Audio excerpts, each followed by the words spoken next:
This episode is brought to you by Groove Washer, the best record cleaners and protective sleeves for your vinyl collection. Ask for the Groove Washer from your local shop or go to groovewasher.com. Discount code VinylGuide10. This episode is brought to you by VMGVinyl.com. Professional record cleaning, restoration, rejuvenation, and grading. Refresh your records with VMGVinyl.com. And now, on with the show. Well, hey everyone, it's Nate. Welcome to episode 440 of the Vinyl Guide. And this is part 2 of our 2-part conversation with music producer Jack Douglas.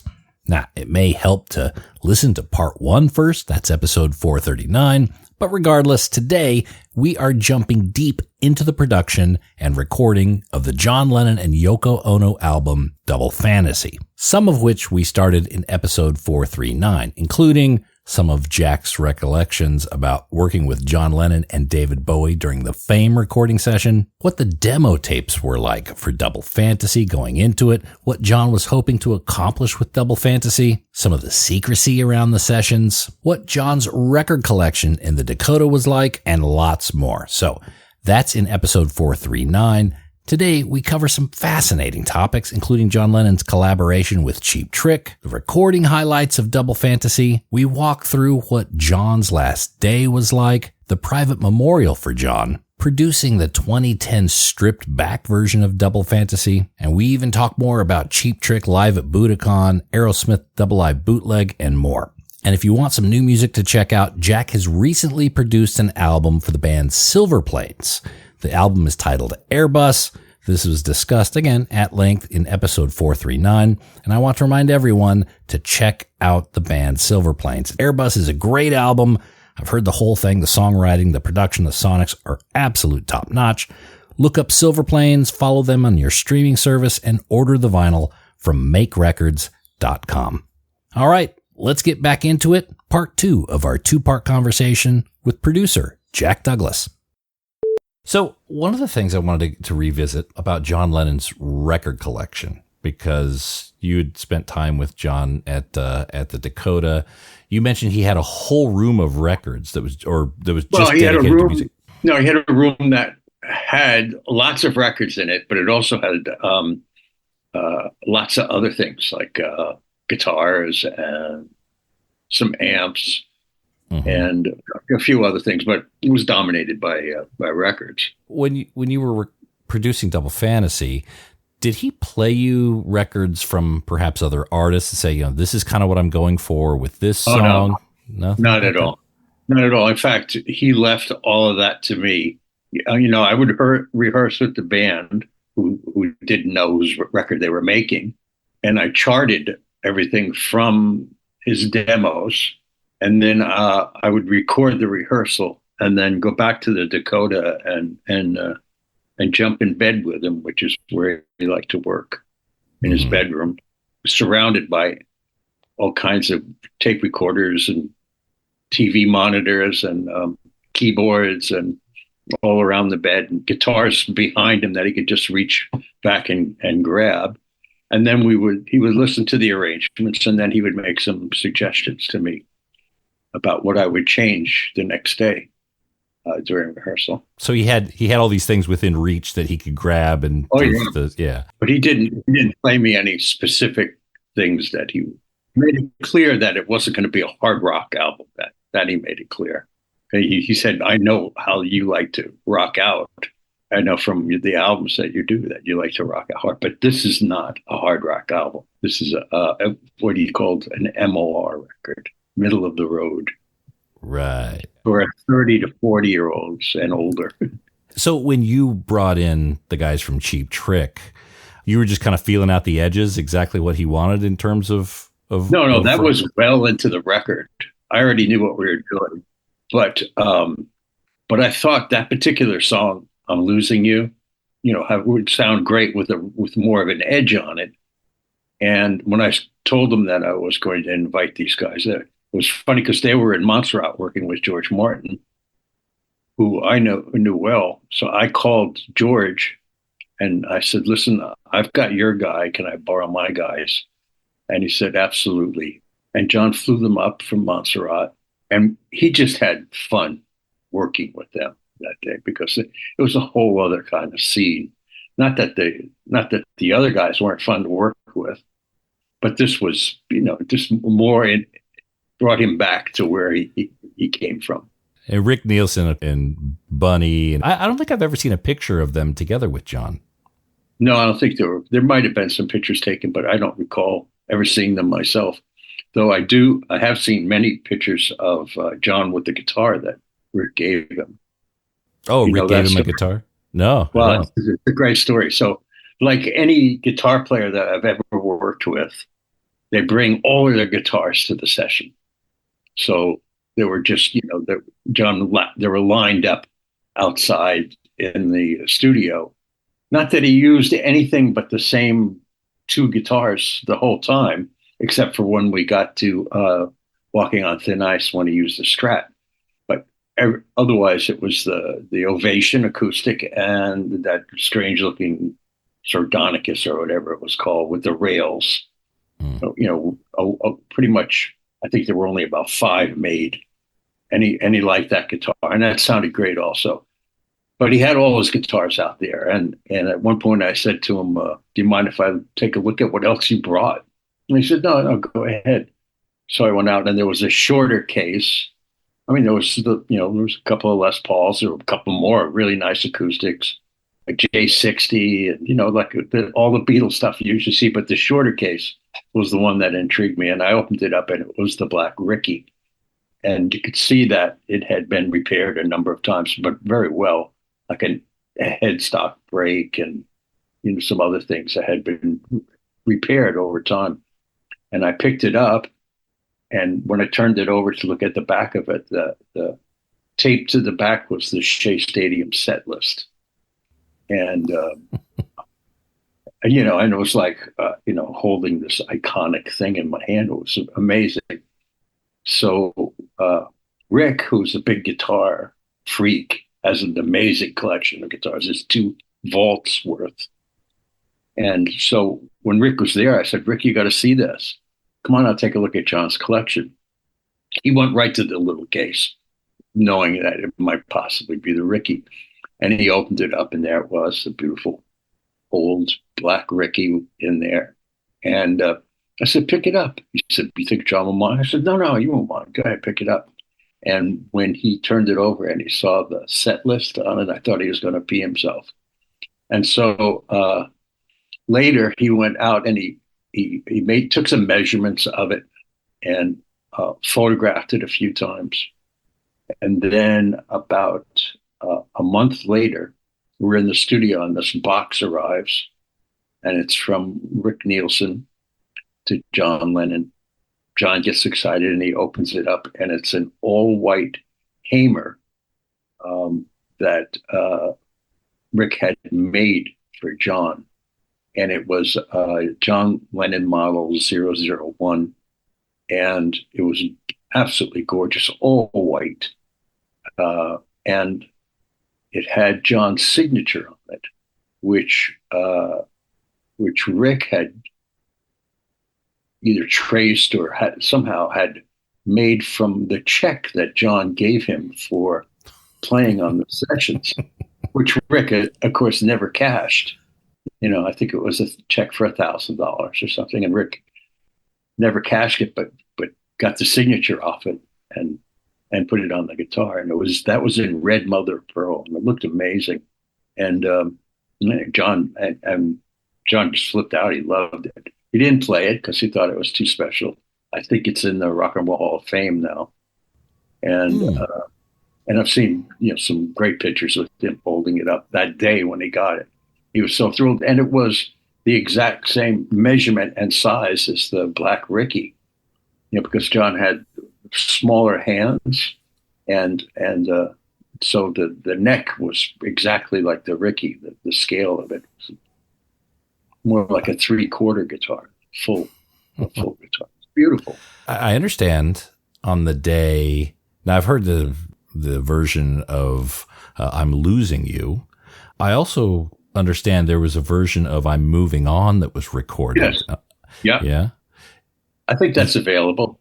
Is that yeah? I've been trying to find that. So in a box set. with a lot of other stuff. Okay. Any other tracks that were recorded that day? Not with them. No. I mean, it took quite a while. It took quite a while to get I'm Losing You, because the whole that got worked out with between jamming between Rick and John and Tony Levin. So they bounced it around for a few hours before we recorded it, just having fun really with it.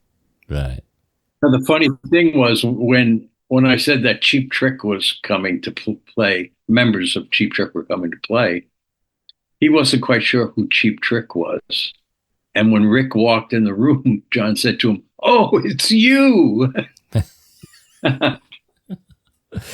Because John, of course, would have been familiar with them, certainly through your work, and they were popular. It just slipped his mind, when I said Cheap Trick's members of Cheap Trick are going to play on. Oh, okay. So with John's records, do you remember kind of the sort of music he was listening to? Any sort of records that he would have out quite a bit or play frequently? I never watched him play records in his house, but I know that he was very familiar with reggae and early hip hop, and not so much punk, but the whole catalog of it, all English rock. Yeah, and we kept my radio, my Sony Blaster, on the console because I like to listen through it to see where I was. It was very critical, so I could tell if I had enough bottom and top stuff, and I'd listen to it. And when we weren't working, he would switch on the over to FM radio, WNEW, and listen to the radio when we weren't doing anything. And if a Beatle record came on, which did frequently, he would tell you everything that happened that day while that song was being made, and go on and on about how it was his band and how much he loved it. So he looked back on Beatles at that time with immense fondness, it sounds like. Yes, but he also said that he would love to do those songs over again. Okay. He said to me, if I could, he said, I'd do Strawberry Fields over again. I said, you got to be kidding me.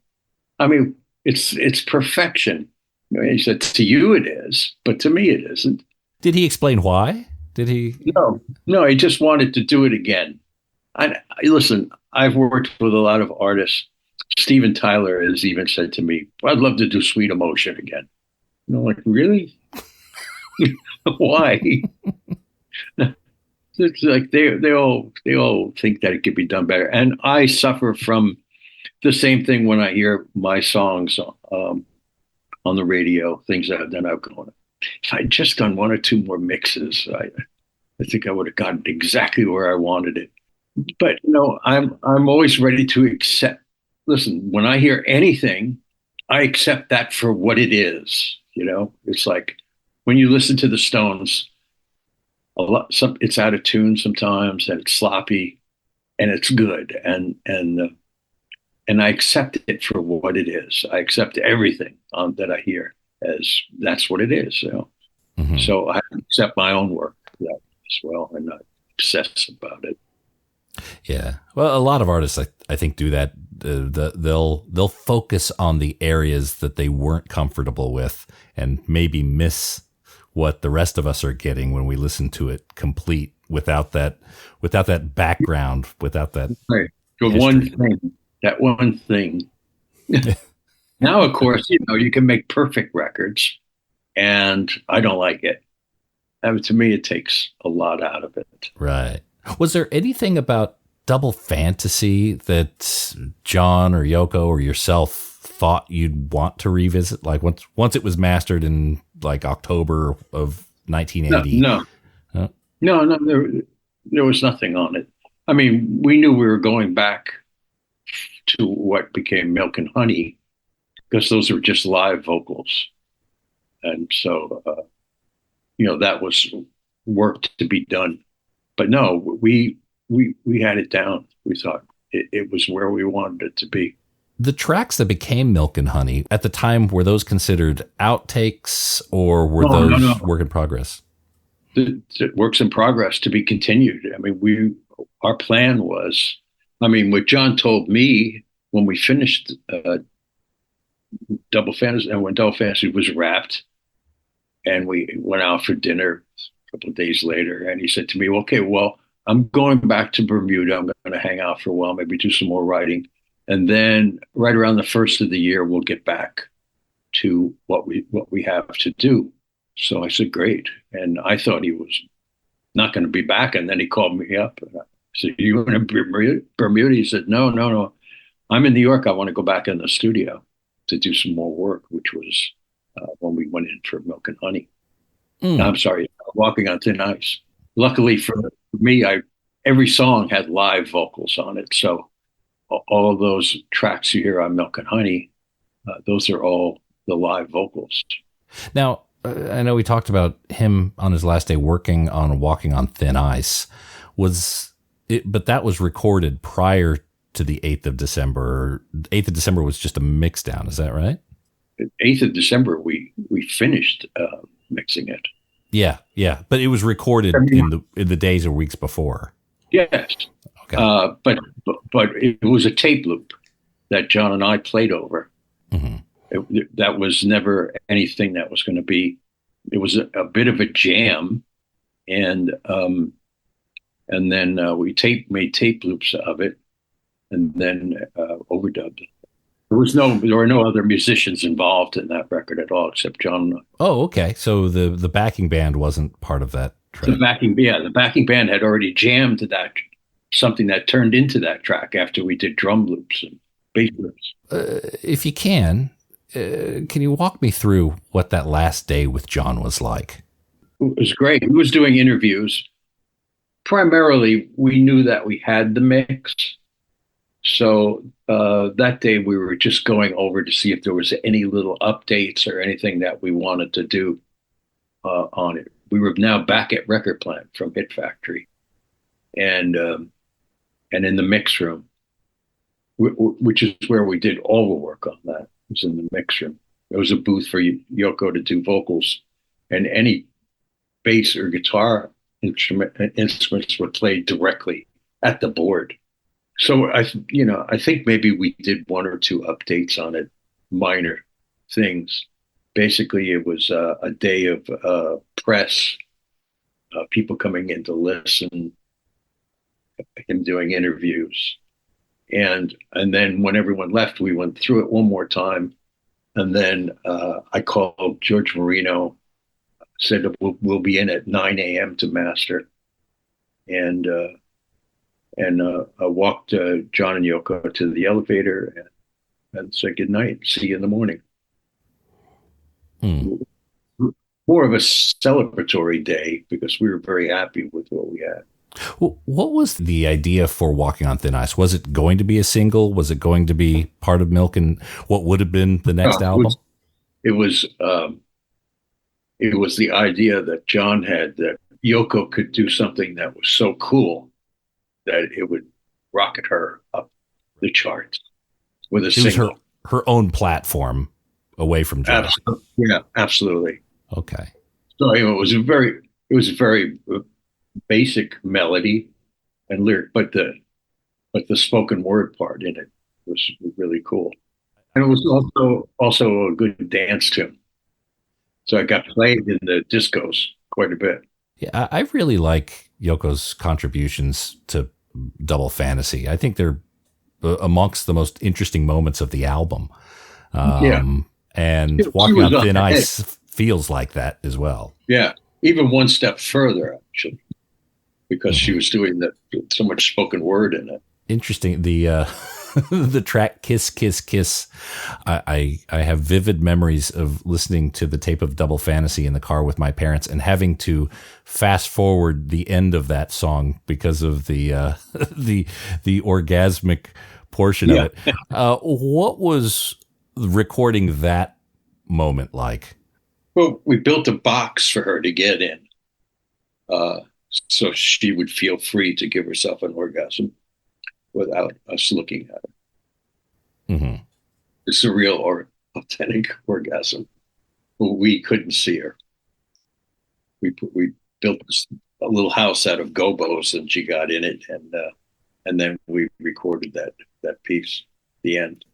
So that's a lot of planning. At some point, it's like, okay, we want an orgasm on this song. How are we going to achieve it? Well, it was not something I had planned for. It took me by surprise, but she had taken me by surprise a number of times on the other records that we made. I made 2 or 3 records with her and been in the studio with her many times, sometimes with John, and many times without him.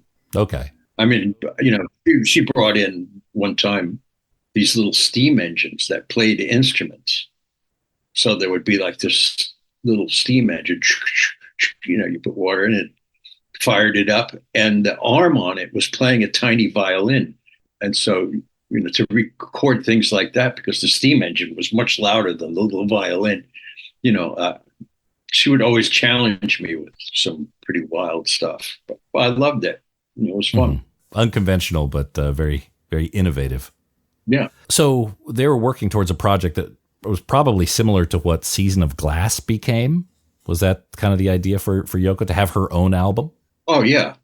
Yeah. I mean, that was John's idea, too, was to have her be able to be recognized as a serious artist on her own, mm-hmm. and make her own records that would be recognized, because the other ones were not big smashes that we did. So that, as he said to me, the next record is with the boys. And since we had spoken about this Ringo album backed by John, Paul, and George, I assumed that when he said the next record that we'll do as a record from the ground up is with the boys. Right. Now, there was also a tour planned. So I think after we finished up what became Milk and Honey, when we finished that, he was planning for touring. In fact, he had already designed what the stage would look like, which was really amazing. He did a lot of drawing anyway. The whole front wall was plastered with his drawings. Was there ideas of the cities they would get? Did they get much further than conceptualization of what a tour, what the stage may look like? It was going to be a world tour to back the record. I'm sure that David Geffen was very happy about that as well. Was the album always going to be called Double Fantasy? We'll be back after these messages. Well, hey there, record collectors. There's a new service available that specializes in record cleaning, restoring, sticker removal, and professional grading. VMGVinyl.com. VMG Vinyl can help you make the most of your collectible records. From professional cleaning of records and sleeves, removing old price tags and store stickers, dry cleaning and rejuvenation of old shrink wrap to make it look like new, even providing you a professional, play-tested, third-party grade with either removable grading or encasing in plastic. You have a wide range of choices at VMGVinyl.com. Buying a highly collectible record and you want it checked out by an expert? VMG Vinyl can do that too. Head over there now and see what VMGVinyl.com can do for you and your collection. That's VMGVinyl.com, the one-stop shop for professional third-party grading, cleaning, and record restoration. That's VMGVinyl.com. Oh, and hey, record nerds, don't forget to clean your records with the very best and safest record cleaner, the Groove Washer. Make your records look and sound their very best and store them with confidence using the new Groove Washer Groove Guard record sleeves. You gotta try this out. It makes a huge difference to the quality of your vinyl experience. Ask for the Groove Washer by name at your local record store and accept no substitutes. Or head over to groovewasher.com and use discount code VINYLGUIDE10. All hail the Groove Washer. That's groovewasher.com, discount code VINYLGUIDE10. Now we return to the program, already in progress. No limits. Was the album always going to be called Double Fantasy? Apparently, although when I first got wind of what we were doing, there was that wasn't the title. But shortly after, when I was up at the Dakota, we were getting the thing in motion. It was announced to me that it was called Double Fantasy, based on some flower called Double Fantasy, and that it was also subtitled A Heart Play. I mean, at first, the very beginning, it was just a John album. That was the first thing. But that lasted maybe a day. And then it was a John and Yoko album. So I had both John's 2 cassettes filled with demos and Yoko's reel-to-reels, which were quite a handful of demos for me to choose from. But when she gave me those tapes, she told me, this is not just a John album. This is the both of us. But there's not the combination of them on the tracks. It's the alternating. Yeah. John Lennon one, Yoko another. So there wasn't a plan for them to collaborate on a single song. No. Hard Times Are Over. I think there's 2 songs that they're both singing on. I was always interested in the story behind. There's 2 songs on the album, Beautiful Boys. Yeah, there's Yoko's retort to well, they're just gaming and men being boys and childish, whereas Beautiful Boy is specifically about Sean. Yeah.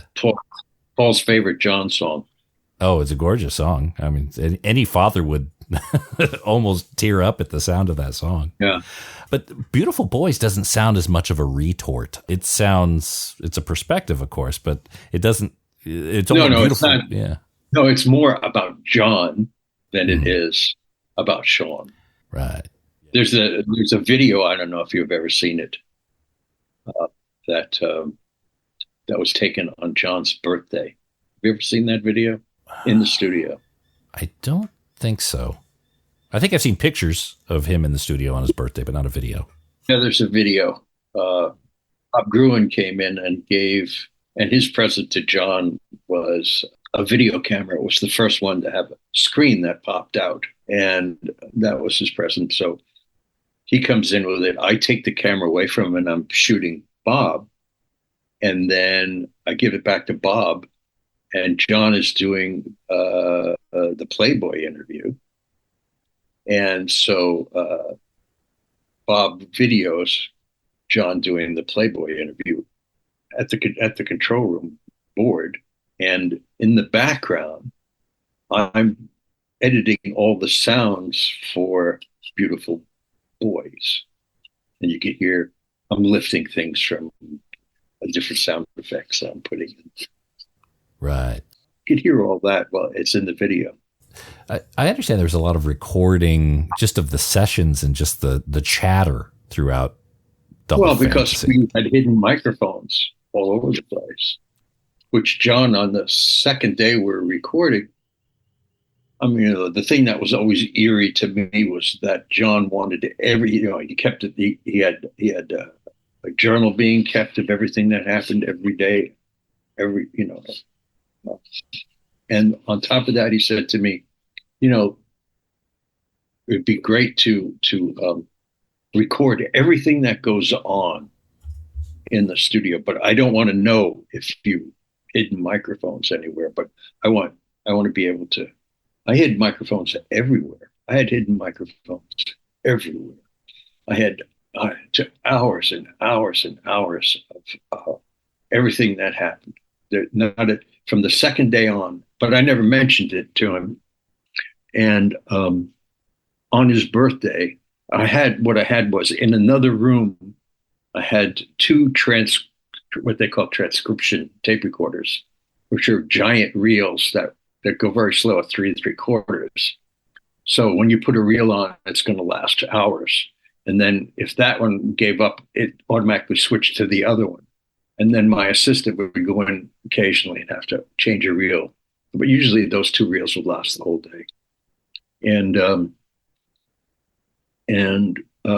everything that happened, I mean, I had microphones in the control room. I had microphones in John's little room that he went to. I had microphones in the maintenance room where we used to hide our pizza and cheeseburgers.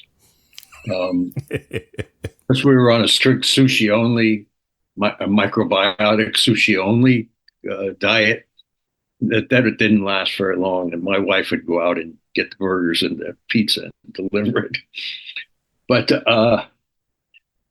so every day forward, we recorded, and for his birthday, I had all of that tape up to his birthday in October. I had that all transferred to cassettes, and for his birthday, I gave him cassettes. He was very surprised that I actually had done it. And then I continued to do it after his birthday. And then when we went to Record Plant to do Walking on Thin Ice, I hid the microphones again there. So everything was, and then, bits and bobs of it have come out over the years as I don't know what Yoko called them. And also there was a film made, and that disappeared as well. It was shot on 16 millimeter. Wow. So you have a recording of the last moments when he's getting in the elevator and you're saying, "I'll see you tomorrow." Well, that would have been out in the hallway. So I didn't have microphones there, but the last day of that we worked, I destroyed that tape. Why'd you destroy it? Because John said some things to me that he promised I would never tell anyone. And so I had to keep my word to him and just dumped the reel. Wow. So not even Yoko's heard that? No. Wow. So with all those reels, with the exception of the last day, what's become of them, or what do you think will become of them? Yoko has them. Wherever she keeps all of the material. I mean, John had a vault at Record Plant, and in that vault there was, countless, hundreds of recordings, including some of the some live 3-tracks. Shea Stadium, for example, was down there, and was the New York Apple, whatever Apple New York. And his personal collection.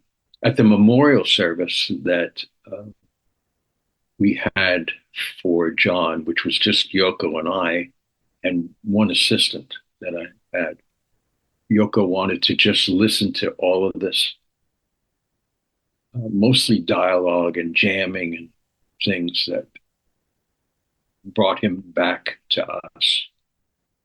And so we listened to that she asked me to come in around 11 o'clock at night and to have all this stuff brought up from the vault. And we just sat there and continuously listened to all this material that was in the vault. When was this? Still early December? This was the night after he passed away. Oh my goodness. Okay. This was his service. This was the only memorial service we had for him. And it was just the two of us. 24 hours after the event. 24. Yeah. Okay. So those tapes were brought up. The three of you, Yoko, and your assistant sat and you listened to those tapes probably through the night. We did till about 4 or 5 in the morning. I guess she just wanted to be around the sound of John. Yeah. Okay. Mm-hmm. It was tough. Wow. Was that the only service that there was? That was it. Yeah. That was it. Okay. Yeah. John was already cremated. Okay. So after he left, he got in the elevator, went down. You went back to a session, as I understand. Mm-hmm. And then I guess you got a phone call and. No, my wife came up to tell me. Okay. She came in to tell me what she heard. And we went right to Roosevelt Hospital. I believe shortly thereafter was the day after you had gone on I went on Tom Snyder the next night, and after that we had the service. Oh, okay. Jeez, what a 24 hours. So, so you were like the spokesperson, I guess, at that point, kind of. Yeah. Okay. How soon was it after that Yoko came in and started working on music again? Oh, not for some time. Okay. She went in with Phil Spector to mix what was left over. which if John had been alive would have been blasphemy. He hated him. Now, I know you and Yoko have had your moments, your challenges, and you've been working together for many years again. Yeah, but at that time, she got this assistant, this snake, Sam Havitoy, who convinced her that, I mean, she was already a broken woman. He convinced her that anybody that knew everything about what was going on in their household, in their personal lives, and in the studio would sell them out. And that I, in particular, might be a real enemy to them, which, of course, there's no way I would ever do that. And so he said, buy him out of the contract. I didn't bother her for 2 years. I just let her grieve for 2 years and never bothered her. And then after 2 years, my lawyer said, this thing has sold millions of copies. You have a rock solid contract. You should get paid. And so I approached Yoko and said, I think it's time that we straighten out the business end of what we did. And so she told me to come down to, I lived around the corner, basically. So come around to Studio One, which is her office on the ground floor of the Dakota, and we'll work it out. And when I got there, it was Sam Havitoy I met, and I asked for Yoko, and he said she's not available. And this guy, I sat down, and he passed across the Yoko's desk a check for $250,000. And I said, well, what's this for? And he said, this is what you deserve for making this record. And I said, I don't think so. I mean, I have a contract. It's a royalty contract. It's not, you can buy me out for $250,000. It's an insult. And so I begged her any number of times not to do it, not to take it to court. And we did. And there was a jury trial. Jury was out for 10 minutes. And it was really a horrendous experience for me to have to do that. I felt so uncomfortable. But she had Phil Spector go on the stand. Phil was so fucked up on drugs or alcohol or whatever. He got up on the witness stand and spoke gibberish and tripped as he was getting off the stand, and his wig kind of got ajar. The sideburns were now over his nose, and it was just a terrible sight. And then there was, everybody wanted the journal. And so, what's his name? The editor of Rolling Stone. Jan Wenner. Okay, so Jan, what she did was she promised Jan that she would give him an exclusive to the journal, if he testified on her behalf about me being a nobody. I mean, mind you, I had sold millions of records, produced records that sold millions. And now he gets up and on the stand, and he says, this guy, he's just a nobody, a glorified engineer. I did all the arrangements for this thing, and steered the two artists through 2 records. And he's saying, "Oh, now my attorney, who knew that Jan was going to be really a pain in the ass, what he did was he got a book that Jan wrote, and there's a couple of paragraphs about how he thought I was a really amazing producer in his book." And he asked Jan to read it on the stand. And that was, again, I was so embarrassed for him. There was also a male witch who was trying to put a spell on me, who sat behind me every day, who I thought was there, like on my side. So I kept smiling at him and thanking him for being there. apparently I blew his mind and he gave up. Bob Gruen told me in the bathroom, he said, well, you really destroyed that guy. I said, what guy? He goes, the witch that was trying to put a spell on you. I said, that guy, turn around, he'd be like staring at me intensely. Yeah, well, he's gone. That didn't work. You know, Bob and I can only speak in the bathroom because Bob was working for Yoko. Mm-hmm. Anyway, I was so happy when it was over. It was millions of dollars. And then I got invited to come down to see Sean. Now, this is many years later. Right. And Yoko and I had not spoken. I came down to see Sean do a show. And I can't remember who invited me. It was, whether it was the label. But anyway, I'm sitting down at the Bowery Ballroom, which is a nice place. And somebody came down and said, Yoko would like to see you. And she was up in the balcony and I went up and she gave me a hug and she said something about his water over the bridge. You know, this is over. And then I was working with her on and off again. And I get a Christmas card from her every year. And I, you know, when her opening at the Met or her art at the Modern, you know, I was invited. I was there. Some nice pictures of her and I at the Modern. We have a good relationship. And when we did the stripped down version, she wrote some very nice things on the inner sleeve about my relationship with John. Mm-hmm. And she would come by, you know, to approve about every 3 or 4 days of the work I was doing on. So the history's been corrected in that regard. Yeah, and Sam Havertoy is long gone. Yeah. Snake. Well, and the test of time, you know, you proved you weren't there to sell them out or write a book or anything like that. Yeah. So the 2010 stripped down version went back to the multi-tracks. What was the conversation like to produce that? Why did you feel that version of the album needed to be shared? That was my idea. That was Yoko's idea. But I think stripped down versions were in vogue at that time, around 2010, of other records. And so it seemed like, you know, this is another way to make a few bucks.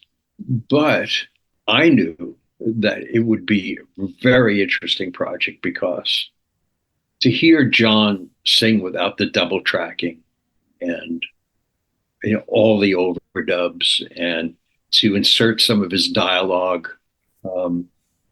I thought was really a worthy project, and it was really wonderful to do it. You know, I called up Lee DiCarlo, who was the original engineer on it, and he was retired. Mm-hmm. He's running a string of charter boats, something he always wanted to do. But my main engineer has always been Jay Messina. So I said to Jay, you want to do this? He said, absolutely. And we went to Power Station and locked ourselves in a room and worked on that for weeks. And it was just, but this is funny or strange or ironic. So I had to collect all of those master reels, the multi-tracks from those dates, and transfer them to digital realm, you know, to Pro Tools at the highest possible sampling rate I could get, 192. And I wanted the absolute best A to D converters I could find for this. Of course, the tapes had to be baked, so I would get maybe 10 tapes a day after they were baked. And I said to Jay, do me a favor and find out who's got the best A to D converters in the city. And he called me back a day or so later, and he said, Sony Battery by far, because they do so much of that kind of work for the Sony catalog, that they have the best A to D converters. So I said, you got a number? So he gave me the phone number. And I called him up and I said, hello, this is Jack Douglas. And I said, I know because that Sony Battery is for Sony artists. And it's just a mastering and redoing, you know, their rooms just for turning old 78s into sounding like they were made yet. So I called them up and I said, listen, I know I'm not a Sony artist, but I've done so much work for you guys for Columbia. She said, oh, I know exactly who you are. She said, we would welcome you here. What's the project?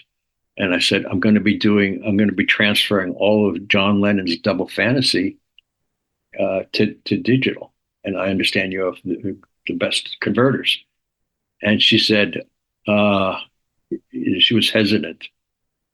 And she said, you might be a little uncomfortable doing it here. I said, really? Why? Because, she said, well, we're at 321 West 44th Street. Oh, I said, where Record Plant was? She said, yes.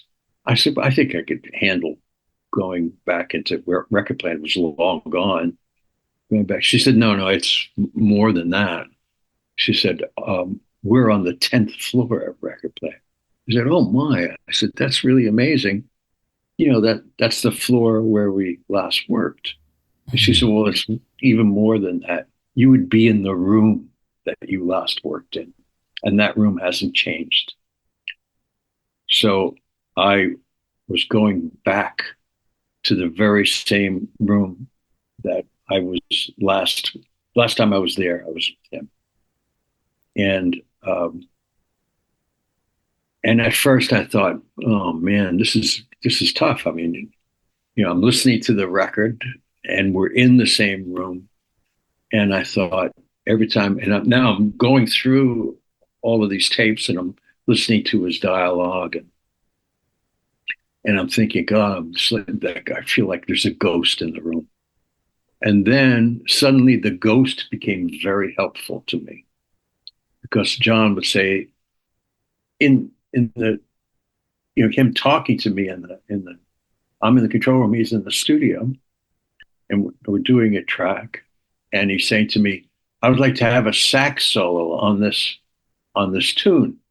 I said, okay, we'll get Georgie Young in to do it. He said, I'm going to hum the sax part when we get to where I think the sax solo should be. I said, fine, do it. And so when the sax solo came up, where it would be, he hummed the part. And so on the stripped down version, I just put him in humming the part instead of the sax, which was an overdub. So all these, I found all these clues to things that he was saying. And instead of him being a ghost, he became a conspirator working with me, showing me where things were, where I might find takes that, he thought were coolest. And it was strange, but quite beautiful. Wow. I imagine there were so many moments you heard on those tapes that you completely forgot happened, but were. Oh, absolutely. Yeah. In recent years, we had the Peter Jackson Get Back series, which I'm sure you saw. We all got a view of watching the Beatles and, of course, John work on music, which I think gave all of us, most of us, probably excluding yourself and a handful of others, a very different view than we knew of John. Did that series bring back some moments for you, or do you recognize John's working habits in that? Yeah, absolutely. In particular, his humor. And the lack of patience, which you sometimes see there, I recognize from my early work with him, like on Imagine, in the early stuff. When I first got to know him, he was very impatient. By the time we got to Double Fantasy, he was just he was a joy to work with. And because I stayed ahead of him most of the time, what we were doing, and I had it planned out, and we had breakfast every morning, so he knew what we were going to do every day, and we stuck to it. He was just a joy to work with. He was never bored ever. So, that was him. Totally, yeah. It seemed he was always creating, and the music was just one fragment of it, and he would write part of the song and then you could almost see his need to move beyond it and do something different. So it doesn't surprise me that the studio was full of his drawings because he'd recorded his parts and he still needed to create. Yeah. I mean, the whole front wall was just taped up. There were hundreds of them. Then one day they were gone, but he was giving them out to whoever wanted them. Probably very valuable. I have a few. I gave a few to my friends. He said, "John, can I take this? Take whatever you want." Then one day they were all gone. Do you have any drawings that he made of you? No. The only person that ever drew pictures of me was Ronnie Wood, who was very good. Ronnie Wood did a portrait of me. I always see John's doodles, and I figured, him and Yoko and different things around him. So he was doing doodles of the studio, right. Looking out at it, and just different things, the goofy, strange things, cartoons. So, look, before we go, Jack, and speaking of goofy, strange things, can we spend a few moments talking about Cheap Trick live at Budokan? Sure. Now, I know you pretty much discovered Cheap Trick, as I understand the story. Yeah. You produced the first album. Well, the reason I couldn't do the second album, which they planned I was going to do, is because I was locked in a house in Armonk, New York, rather a castle, with Aerosmith doing Draw the Line, which took a year. Took a year out of my life because they were, at that point they were pretty fucked up, and so some days we wouldn't be working, or I couldn't find them, or they weren't able to work, and so a year of my life went on that, and Epic Records was calling for the next Cheap Trick record. Tom Werman was head of A&R. He's the guy that I called to sign them. Now, when Rick called me to say, what are we doing? Are we doing this second album? I said, I'll tell you what, I'd like to have Rick Derringer produce it, and I'll executive produce it, because I can't produce it because I'm here with Aerosmith. There's nothing I can do about it. So he was like, cool. Rick is a good producer, and that would work, and it would also preserve the sound of the edge that we were getting on the first record. But Tom, who loved he loved the band. He loved Cheap Trick. That's why I was able to get him to sign the band.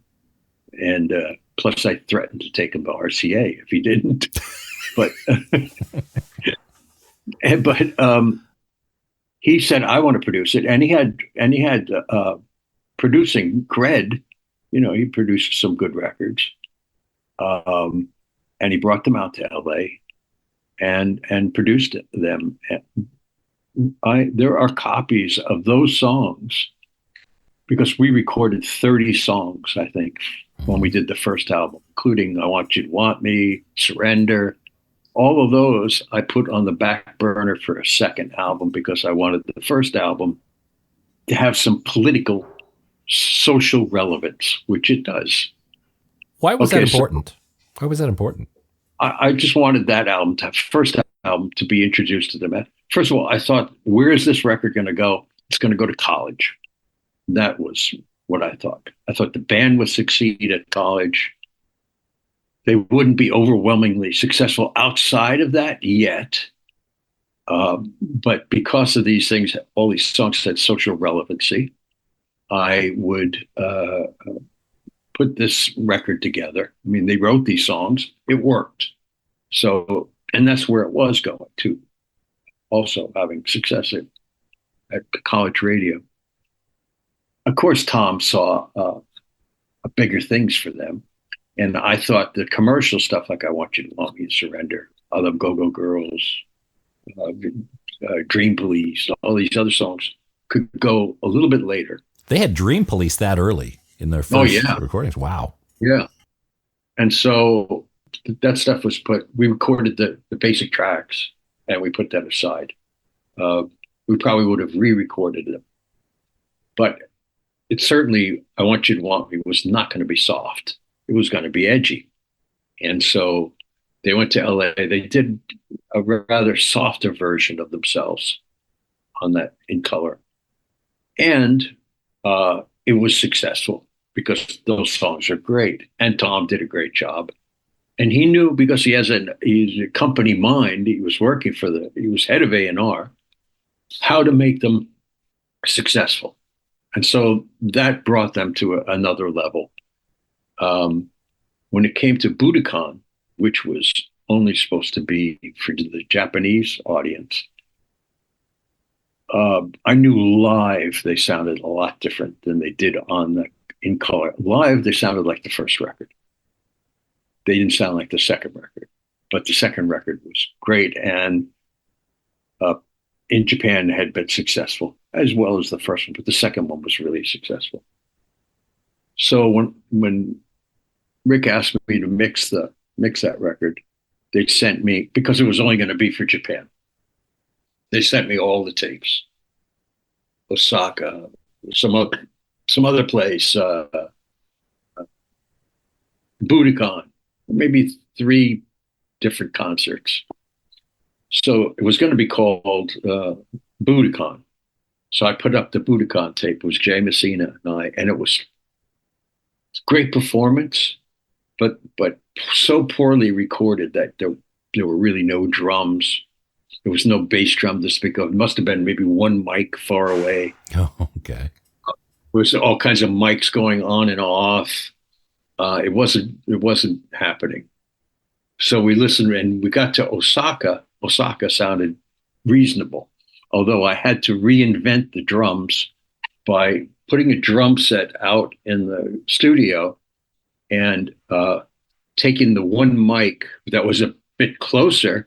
At least the tom-toms were decent, and filtering everything out except 30 cycles, and then putting a speaker on the head of the bass drum and pumping that 30 cycle from the kit into that bass drum and recording it. Now it sounded like a bass drum. And then I did the same. I filtered out to like 5,000 cycles, and put that microphone on top of the snare drum and recorded it from underneath so you could hear the snares. And so I reinvented the drums. There were plenty of tom-toms and cymbals, so I didn't have to worry about that.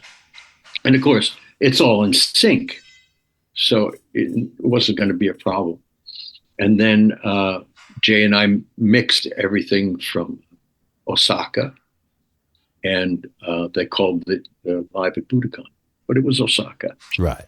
So now, many years later, I get a call from Rick, and he said, we found the videotapes from Budokan.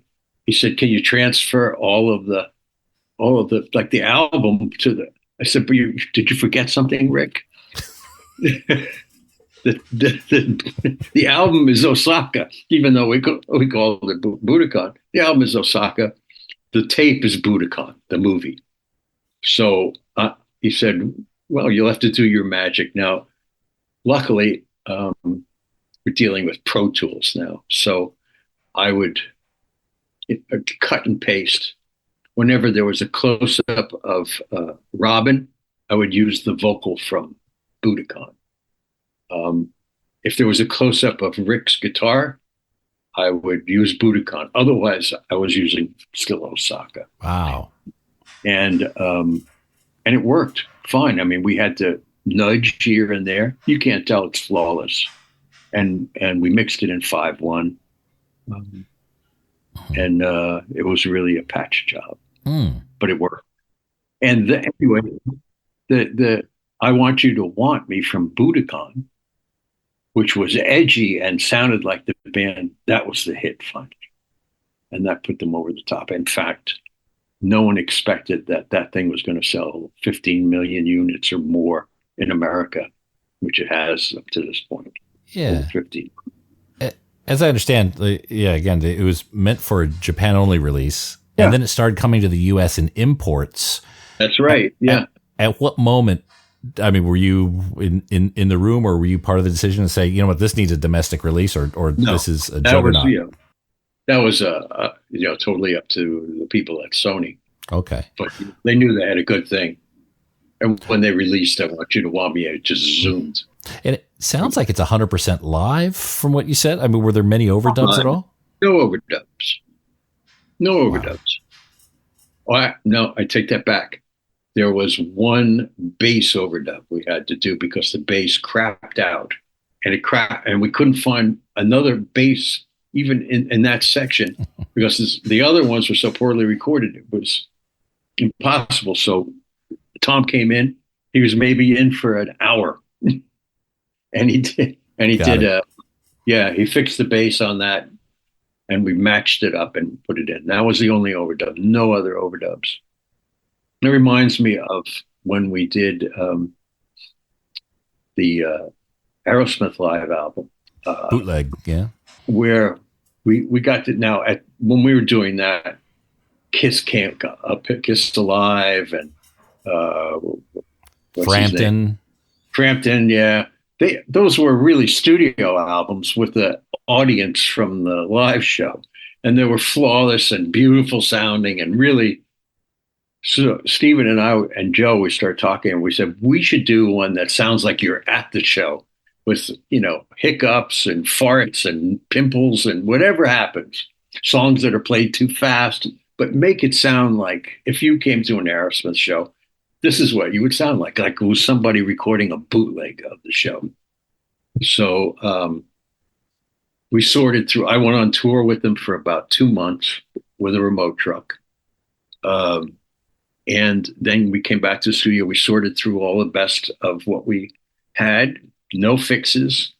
And we made it sound like you were experiencing Aerosmith at a show with mistakes, everything.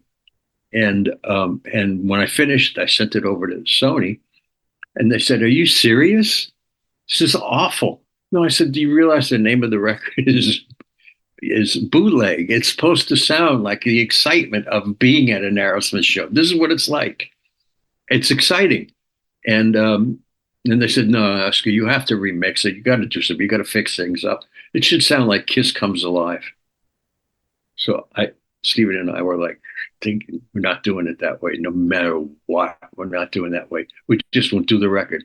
So I called up Sony and I said, "Okay, well, I'm going to go in the studio. I booked into Record Plant for about 4 or 5 days, and then I'll get it back to you." And they said, "Okay." And I never went to the studio. None of us did. We just booked the time, and we didn't go to the studio. And then I gave them the same tape back, and they put it out. They're all, "Thank you." It was great. We loved it. And Slash told me, he said, we played that album in the dressing room before we went out on stage. Every show. That was what got us going. That excitement. That's what we wanted to do. Just like that. Yeah. That's a great album. I love how they even leaned into the artwork with the bootleg motif and the coffee cup stain. And and then some of that stuff was from really early Stephen found some tapes from a club date. I think it was Popcorn. Mother Popcorn. And side 4.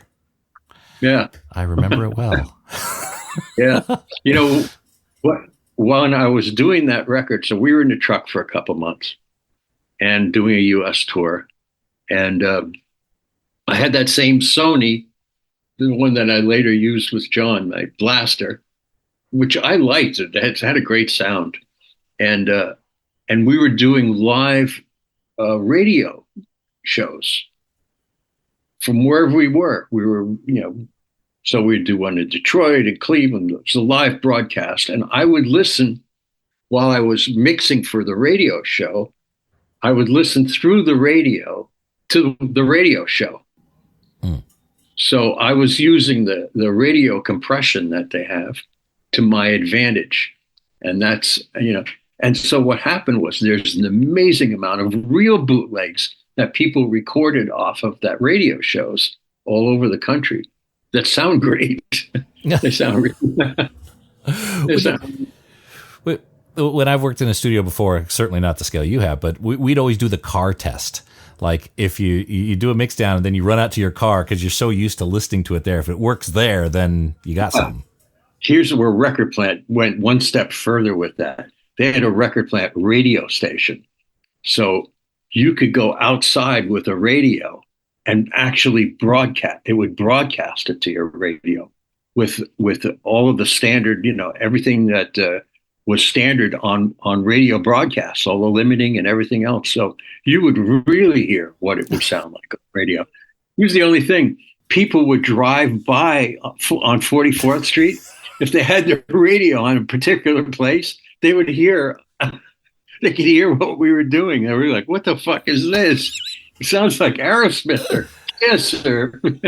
That's what I was going to say. Anyone with that frequency in the neighborhood could hear what you guys are up to. People got previews of Born to Run.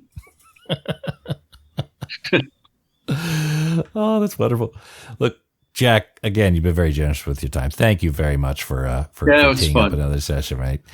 All right. Well, we'll do it again, but much further in the future, I'm sure. But again, we'll talk about working with Patty and Smith, Bob Dylan. Oh, geez. God, I can't believe I missed Bob Dylan there. Okay. Allen Ginsberg. Yeah. There's a few more. Oh, yeah. Okay. Another All time. Right. Take care, Jack. All right. Thank you very much. Okay. Bye for now. Bye-bye. All right, there we go, peoples. That wraps up our 2-part conversation with music producer Jack Douglas. Aerosmith, Cheap Trick, John Lennon, Yoko Ono. Man, and that's we've only scratched the surface. We probably have heard 1% of the stories that guy has. So grateful he spent time with us here on the show. Again, I want to encourage you to check out the band Silver Planes. I've really enjoyed this album, Airbus. I've only got it on digital so far. I can't wait for the vinyl. But, man, what a cracker album. MakeRecords.com. Just Google Silver Planes or search them up on your streaming services, and you'll get some new music that I think you'll enjoy there. Silver Planes is the band. Airbus is the album. Make Records is the record label.